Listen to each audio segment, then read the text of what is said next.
Chers militants donc du PDCI-RDA, j'espère que vous vous portez très bien. Alors, bizarrement, j'ai été encore obligé, cher ami, de faire une deuxième vidéo, parce qu'au moment où je finissais donc la première, nous nous sommes aussi rendus compte qu'il y avait aussi un communiqué conjoint de M. Thierry Tano et puis de M. Jean Hubillon.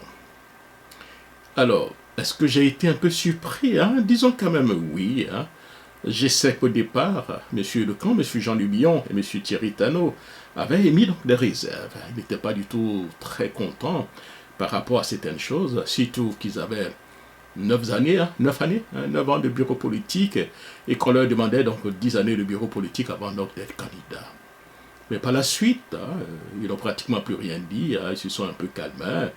Est-ce que c'est une mauvaise chose? Non, pas une mauvaise chose en soi. Ce sont des militants très disciplinés. On s'est tellement pris le mal en patience et essayer donc de régler certainement le problème en famille. Ce qui n'est pas une mauvaise chose en soi. Mais là où je suis quand même un peu surpris, pourquoi maintenant? Pourquoi à 5 jours donc du congrès? Au moment où tous les militants du PDCI-RDA ont passé pratiquement des semaines, des jours blanches, à tenter donc de rapprocher les positions afin qu'il y ait un consensus, et surtout le camp du réductible, Maurice Kakou-Gikawe. Nous pouvons critiquer M. Kakou-Gikawe, comme je le fais très souvent, mais c'était un adversaire très coriace, quand je parle d'adversaire au niveau donc, du PDCI-RDA, puisque nous, personnellement, nous avons déjà choisi un camp. Donc, quand tout le monde le sait, c'est donc Tiam Tiam. Et les gens ont passé pratiquement, pour ne pas dire les cadres de ce parti, ont passé donc des mois, enfin, 2 mois, on peut dire 2 mois, puisque ça a commencé depuis longtemps, et surtout maintenant des semaines. Et tenter donc de convaincre M. Maurice Kakou-Gikawe, et afin qu'il y ait un consensus. Au moment où les militants se sont réveillés avec la déclaration de M. Maurice Kakou-Gikawe, même s'il n'appelle pas forcément un consensus, mais les choses se calment.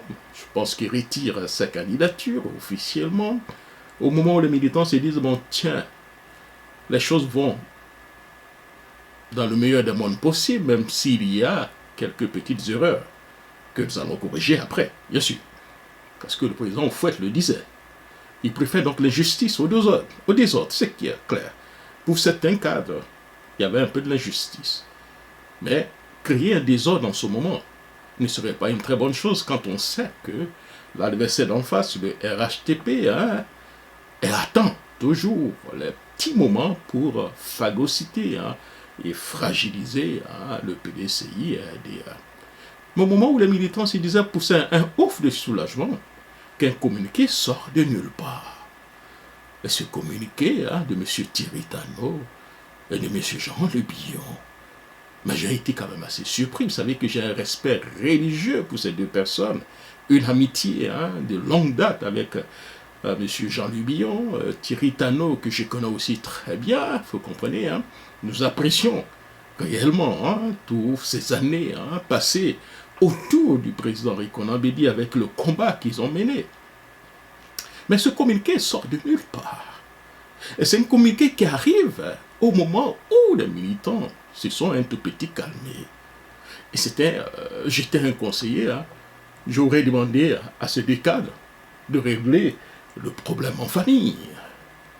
Que donc de prendre un communiqué et de mettre ça sur la place publique. Vous comprenez?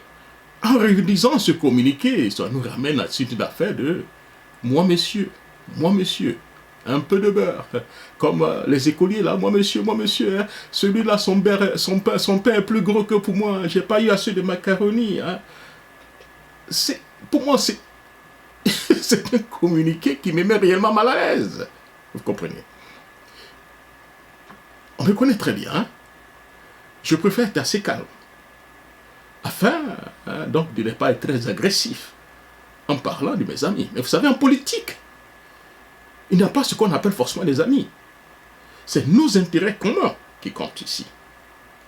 L'objectif commun qui compte. Et notre objectif, c'est d'avoir un candidat, un champion pour une fois. Après près, donc, si vous voulez, donc de 24 ans, bientôt 24 ans d'opposition, avoir un candidat qui pourra réellement compétir avec la machine du RHDP, parce que c'est une machine redoutable, impitoyable. Donc au moment où on se dit, tiens, nous pouvons certainement pour une fois avoir un candidat. Ce n'est pas le candidat forcément que vous voulez, idéal.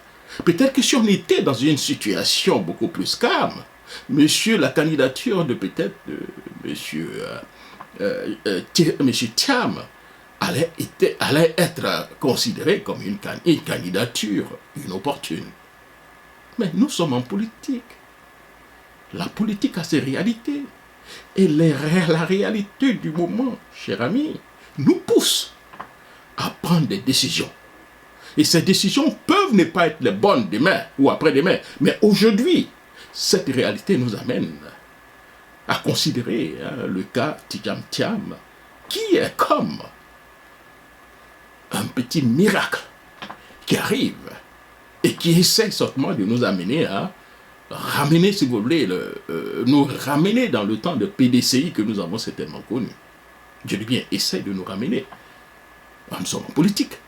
Si demain, nous faisons confiance à M. Thiam, qui n'arrive pas, mais on se penchera pour une autre personne. M. Jean-Luc Billon n'est pas vieux. Il est certainement âgé, atteint bientôt 60 ans, mais 60 ans, ce n'est rien. Vous comprenez, hein? Si M. Thiam ne fait plus notre affaire, nous sommes à 2 années des élections, ça ne marche pas, il fait plus. Mais demain, on se penchera pour Thierry Tano, pour Jean-Luc Billon, pour une autre personne, Jean-Marc Yassé et autres, et pourquoi pas même Jacques Roger, who knows? Mais aujourd'hui, dans la situation où nous sommes, évitons de mettre de l'huile sur le feu. Le PDCI ne peut avoir seulement qu'un seul président, parmi, disons, des millions de sympathisants, comprenez, et des millions de militants, et des milliers donc de cadres, ne peut seulement avoir qu'un seul président. Ce qui veut dire que même si Jean-Luc Billon va compétir avec son frère Thierry Tano, il n'aura qu'un seul vainqueur. Vous comprenez? Et là, nous avons réussi, bon an, mal an, à essayer de créer un consensus, bien entendu, de créer un consensus autour d'un candidat. À 5 mois, se communiquer, croyez-moi, ce n'est pas bien. It doesn't make any sense. Ça veut dire, si je ne connaissais pas mon ami Jean-Luc Billon et Thierry Tano, j'allais parler d'égoïsme. Vous comprenez? Alors, nous vous posons la question après ce communiqué. Mais où étiez-vous lorsque donc des voix dénonçaient des manquements? Je le dis, nous avons critiqué Maurice Kakou-Gikawe, mais au moins il a eu le courage de nous dire ce qu'il ne voulait pas. Ça nous a pris du temps. Nous avons engagé le débat assez dur. Mais pour finir, c'est ça aussi la politique. M. Maurice Kakou-Gikawe et son entourage ont accepté, ou bien sont en train d'accepter, de faire marche arrière. Mais pourquoi, M. Thierry Tano et M. Jean-Louis Billon, vous n'avez rien dit en ce moment, au moment où nous interpellions le professeur Maurice Kakou-Gikawe? Pourquoi vous n'avez rien dit pour certainement appuyer les dires de M. Gikawe? Nous avons l'impression que, en vous écoutant, en vous lisant, vous partagez pratiquement un peu de mon point de vue. Ensemble, avec M. Maurice Kakou-Gikawe, peut-être que ça aurait eu du poids. Mais vous ne l'avez pas fait. Ou bien pourquoi? Ou bien vous étiez dans une situation où vous avez voulu que Maurice Kakou-Gikawe fasse votre combat. Et vous allez rester en même temps pour tirer le marron du feu.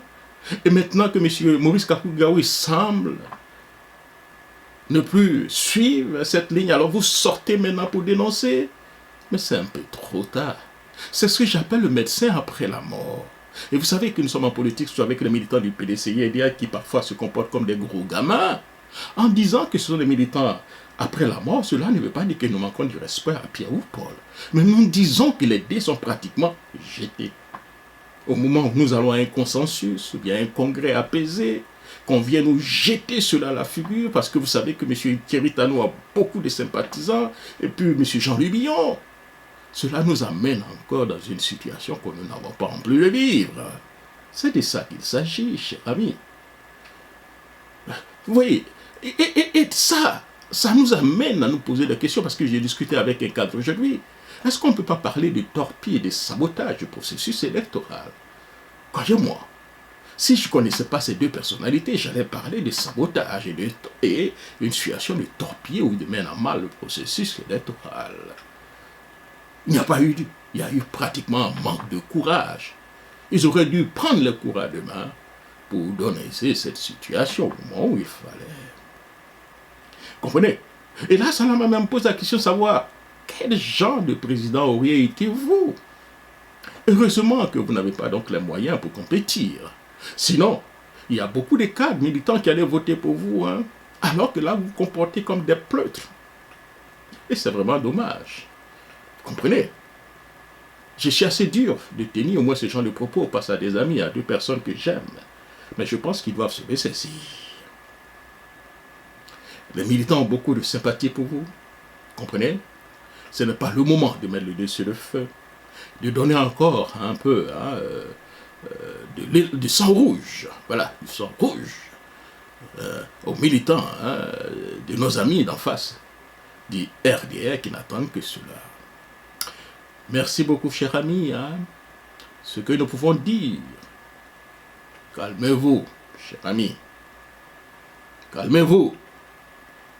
C'est le moment donc de comprendre et de s'adapter à la réalité actuelle.